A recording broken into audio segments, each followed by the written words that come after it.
South Africa's rail sector is at a pivotal moment, facing significant challenges from aging infrastructure and past inefficiencies, but also immense opportunities for renewal and growth. It's a critical component of our economy, impacting everything from daily commutes to the movement of essential goods. Reggie Boqo, acting CEO of Gibela Rail, joins us with more detail. Thank you so much for your time, Reggie. I mean, this is not just about South Africa, but it really is about the rail landscape of the continent. Just talk to us about the importance of rail connectedness across the continent. Thank you very much for having me. Rail is quite important for driving the economy forward. It's the most effective way and cost-effective way of moving people from point A to point B. It's important in South Africa that rail is emphasized because we have not had investment for quite some time in this country. And in fact, the passenger rail in particular was hugely impacted by around the times of COVID, where a lot of infrastructure was vandalized. And as a result, a number of people who could have used the rail as a mode of transport could not use that, and they were forced to use other modes of transport, which are a little bit more expensive. From an African perspective, it is also important with the vision that the African countries have of connecting the continent from the north to the south, and in particular, starting with the region where we are. We think that as Gibela, we are well placed to be part of a solution in doing that, in getting people to move from one point to the next and across different countries.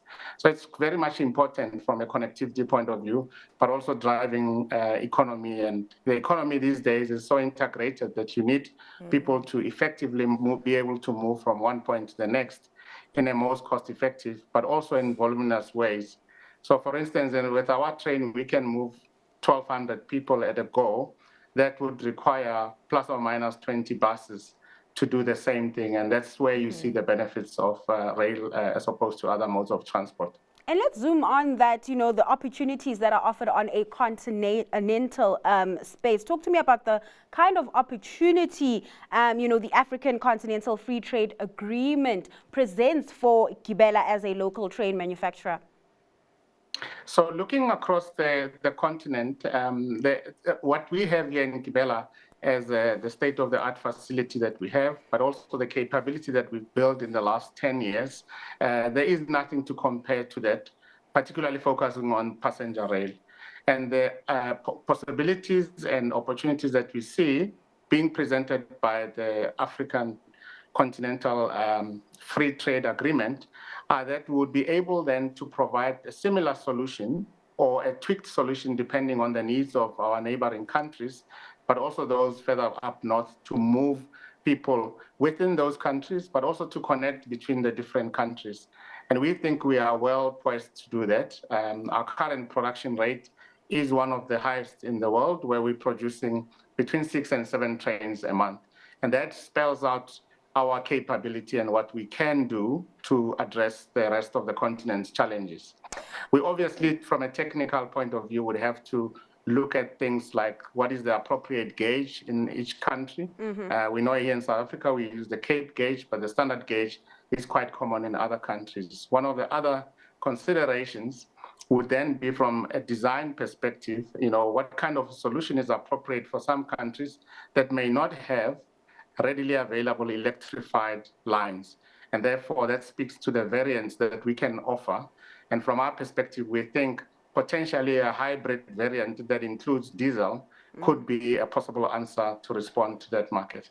Well, Reggie, you can make the trains, but the trains need quality infrastructure to move through. Where are we in terms of infrastructure that does accommodate all this extra capacity that you are building with manufacturing these trains? So as I explained earlier on, our infrastructure in the South African context took quite a beating during COVID. A lot of vandalism happened, but also lack of investment in the past. For instance, when you look around, you will see that the rail tracks are not at the level they should be. Some areas, there's a lot of work being done to restore that. There's also a lot of work being done to restore signaling, which talks to the number of trains and the frequency at which they can run, which talks to the effectiveness of the service itself. We're not an operator. Of course, we are observing as an industry player because we just manufacture. But for the operators to be effective, we play a big part in giving them the right product, and through our services department, making sure that the technical support they receive to always have these trains in the right conditions and available for service is always achieved. And that's the role that we see ourselves playing forward as well.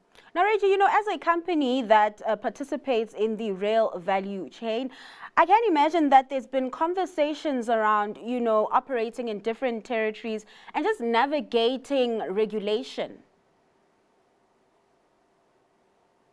Yes, indeed. So what is also anticipated as part of this African Continental Free Trade Agreement is the alignment or if you like, alignment of regulations across the countries for them to be able to operate the same. So if you take the instance of what happens in Europe, for Europe to be able to function almost as a single country, that alignment had to be done. And that's part of the work that will go into making sure that this free trade agreement is realized. There are already discussions about what are those kind of tweaks that need to happen on the regulation side. From a local perspective, from our perspective, there's nothing that is impeding us from, revolutionizing rail as we are doing currently, supporting our customer who is the operator of these trains. Reggie, you spoke about a lack of investment earlier on. How much appetite is there in the private sector to invest in the continent's rail ecosystem? But also, as you're talking about regulation, how much runway is the government making for the private sector to make a positive contribution?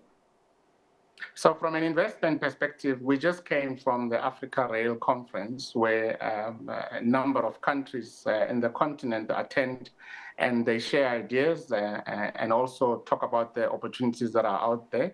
Private sector is constantly availing itself to participate in the space.